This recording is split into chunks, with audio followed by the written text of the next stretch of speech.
estudante! Seja muito bem-vindo, seja muito bem-vinda a mais uma aula de Informática para a Educação 1. Na aula de hoje, nós vamos tratar sobre a história da informática educacional no Brasil. Nós vamos analisar o seu contexto, a sua evolução e as suas perspectivas futuras.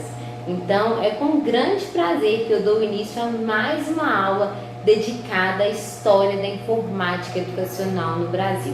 Sejam muito bem-vindos, este é um espaço de aprendizado e de reflexão. Eu espero que vocês aproveitem essa oportunidade para expandir os horizontes e aprofundar o conhecimento sobre esse tema que é tão relevante para o cenário educacional brasileiro. Então, sem mais delongas, vamos começar.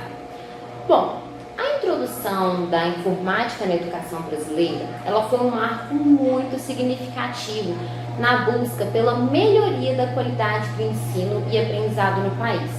Então, ao longo das últimas décadas, várias políticas e vários programas foram implementados no Brasil com o objetivo de integrar a tecnologia de uma forma cada vez mais eficaz nesse ambiente educacional.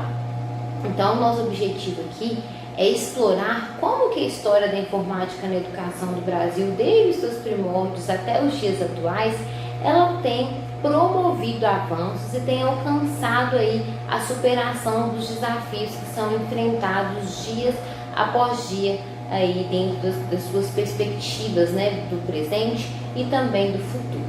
Então, vamos começar falando dos primórdios da informática na educação no Brasil.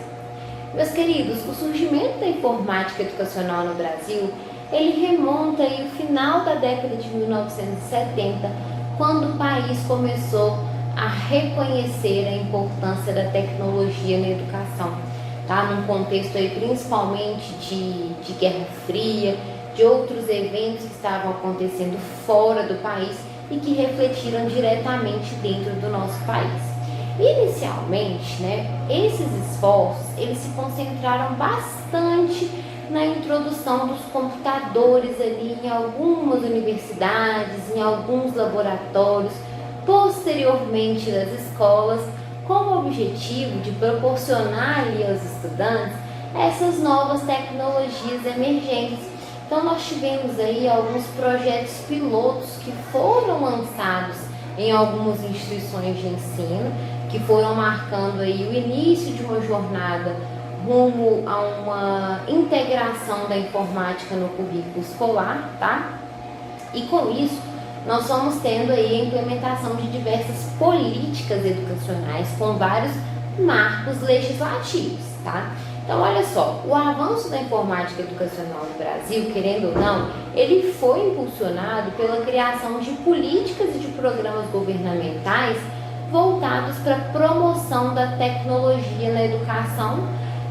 Então, a gente tem o programa PROINFO, que foi o Programa Nacional de Informática na Educação. Ele foi lançado lá em 1997 e ele foi um dos marcos mais importantes nesse sentido, tá? Então, o PROINFO, ele tinha como objetivo fornecer os equipamentos, os recursos digitais para as escolas públicas em todo o país. Ele tinha o objetivo de capacitar os professores, de capacitar os estudantes para utilizar a tecnologia de forma cada vez mais eficaz no processo de ensino e aprendizagem, tá? E várias outras iniciativas, além do PROINFO, também foram sendo implementadas ao longo dos anos para tentar promover essa informática educacional no Brasil, incluindo, é claro, a formação dos professores na tecnologia educacional, a criação de conteúdos digitais interativos e também a implementação de laboratórios de informática nas escolas. E essas políticas, elas desempenharam um papel muito importante na expansão do acesso à tecnologia e também na promoção do que a gente chama de inclusão digital no país. Porque incluir digitalmente, gente, não é só colocar computador nas escolas. É fazer com que todas as pessoas e com que todas as escolas tenham, de fato, acesso ao uso efetivo desses programas, ao uso efetivo desses elementos. E aí é importante falar que no Brasil, diante de tantos obstáculos, nós tivemos muitos desafios para que a informática pudesse alcançar patamares maiores, porque apesar dos avanços alcançados, a informática educacional no Brasil, ela ainda enfrenta uma série de desafios, uma série de obstáculos, né? Um dos principais desafios é a falta de infraestrutura tecnológica adequada nas escolas, que muitas ainda não têm, principalmente nas regiões mais remotas, nas regiões mais desfavorecidas do país. Então a gente sabe que muitas escolas carecem de acesso à internet de alta velocidade, carecem de computadores atualizados e de recursos digitais de qualidade, o que dificulta aí a implementação eficaz da tecnologia no ambiente escolar. E além disso tudo, a formação de professores em tecnologia educacional, ela continua sendo uma questão muito crítica, né? Muitos educadores, eles ainda não estão devidamente preparados para integrar a tecnologia nas suas práticas de ensino. Isso vai limitando o potencial da informática educacional, vai limitando o potencial de transformar o processo de aprendizagem. Então a gente percebe o que com isso? A gente percebe que é importante investir na capacitação e também no desenvolvimento profissional dos professores, porque não adianta a gente instrumentalizar a escola e não instrumentalizar os professores. É preciso fornecer as habilidades, fornecer o conhecimento necessário para aproveitar ao máximo as ferramentas digitais disponíveis, certo? E dentro desse contexto, nós também contamos com perspectivas futuras dessas tendências aí tão emergentes, certo? Por quê? Porque apesar dos desafios, nós também temos muitas oportunidades, temos muitas tendências emergentes que podem sim moldar o futuro da informática educacional no Brasil. E uma dessas tendências é o crescimento da aprendizagem online, do ensino à distância, que foi impulsionado aí principalmente a partir da pandemia da Covid-19. Né? Antes da pandemia, a gente não sabia que era possível utilizar de uma forma tão efetiva o uso de plataformas digitais e de ferramentas de colaboração remota. E isso foi tornando cada vez mais comum dentro das escolas, mais comum dentro das faculdades, foi abrindo novas possibilidades para a educação digital no país. Então, assim, o desenvolvimento de tecnologias emergentes, como a inteligência artificial, a realidade virtual e aumentada, ele tem prometido aí revolucionar cada vez mais a forma como nós ensinamos, a forma como nós aprendemos. E essas tecnologias, elas têm aí o potencial de tornar o aprendizado mais personalizado, mais imersivo, mais interativo e também prometem aí a criação de experiências educacionais que sejam cada vez mais envolventes, que sejam eficazes para os alunos, né? Essa geração Z, que é a geração nascida a partir de 1995, ela é conhecida como a geração dos nativos digitais, ou seja, eles já nasceram integrando as tecnologias digitais, então eles têm já certa facilidade em acessar determinados recursos que as outras gerações não tinham. Então, essa emergência da internet, essa emergência das tecnologias, ela tem sido cada vez mais recorrente dentro do próprio processo de ensino e aprendizagem desses estudantes. Então, a gente entende aqui que a história da informática educacional no Brasil, ela é uma jornada marcada por muitos desafios, mas que também tem conquistas significativas.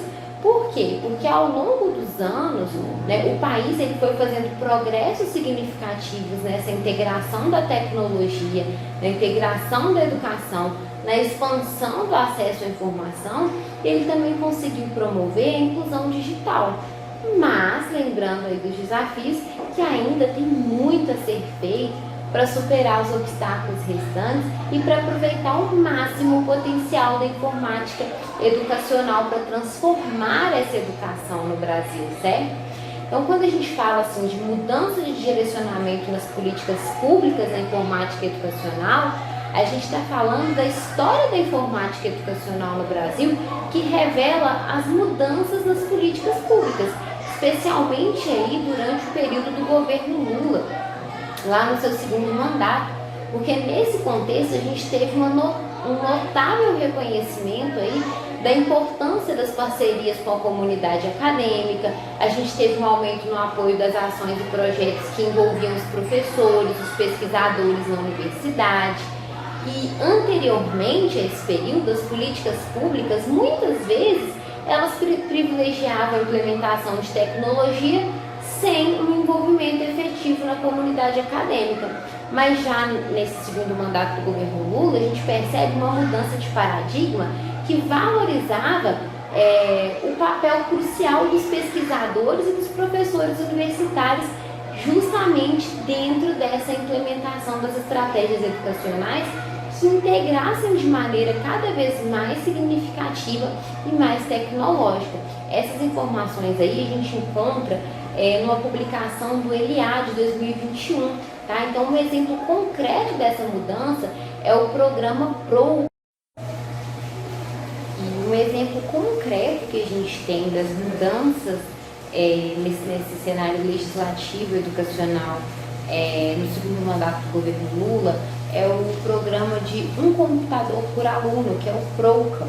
O PROUCA, ele visava proporcionar o acesso à tecnologia para os alunos da rede pública de ensino fundamental. Então, ele era um programa que tinha o objetivo de distribuir o laptop para os estudantes, mas também de promover a capacitação dos professores para integrar essas ferramentas tecnológicas ali nas suas práticas pedagógicas. Então, assim, os programas de pesquisa e de desenvolvimento temáticos dessa Rede Nacional de Pesquisa, eles foram iniciativas que buscaram promover essa integração da tecnologia de uma maneira mais significativa nesse contexto educacional. E aí esses programas, eles financiaram projetos de pesquisa que exploraram ali o potencial da tecnologia para aprimorar a qualidade do ensino e da aprendizagem em diversas áreas de conhecimento, tá?